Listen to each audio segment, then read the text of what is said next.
Hello everybody and welcome back to another video. This time we're at Lime Rock Park Grand Prix in the Formula V for another track guide. One general tip I'd give for this circuit is to be mindful of your steering and throttle inputs. Both of these can induce oversteer very quickly at the circuit and in this car in general.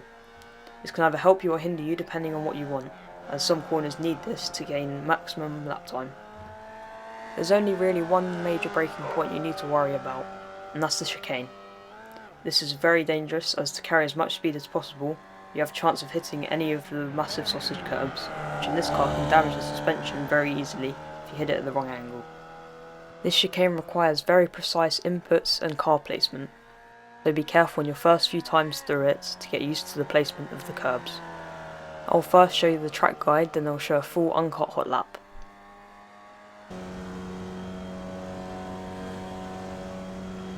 So going into turn 1, we're going to be lifting at the 1. There's no need to brake on the initial turn-in, but if you feel like in the mid-corner you're washing out, you can dab the brakes to get the car turned back in. As you can see, I used minimal steering inputs and used a slight bit of brakes. You want to shift down to 3rd gear and position your car around the middle of the track to get a good turn-in for the second apex. For the second apex, you want to use all of the curb on the right hand side to give yourself more rotation. You then want to bring it all the way back over to the right again to set up the next corner.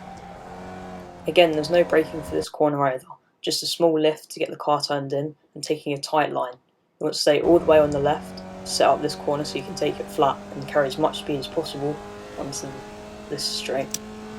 It's not imperative you shift up to 4th gear here, but I like to, as you can carry more momentum.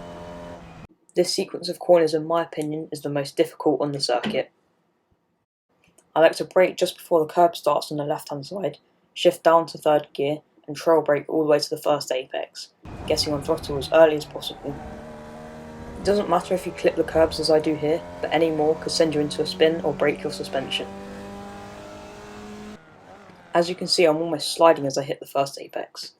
This is almost perfect. You want to try and take a late apex so you can get on throttle and be flat out through the next few corners. This corner is very difficult to judge your turn-in point. You want to turn in just before the dirt changes on the left hand side, shifting up to 4th before the corner to carry your momentum. You don't want to have any curb on the right hand side, you want to have smooth inputs the whole way through these corners, as any more than the minimum could lose you lap time.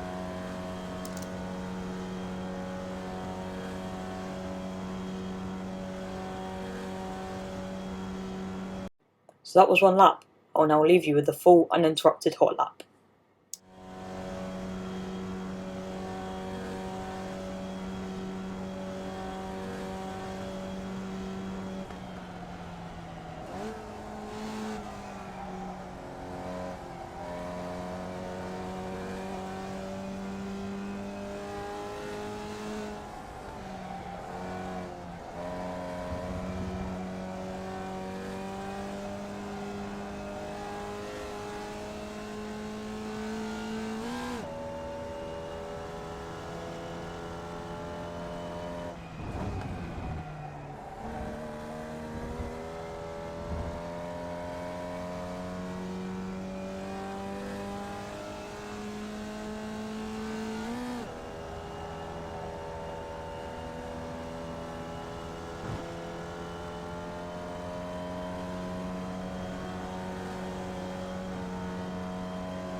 Thank you all so much for watching the video. Please do like and subscribe if you enjoyed it or found it helpful in any way, and I'll hope to see you all out on track.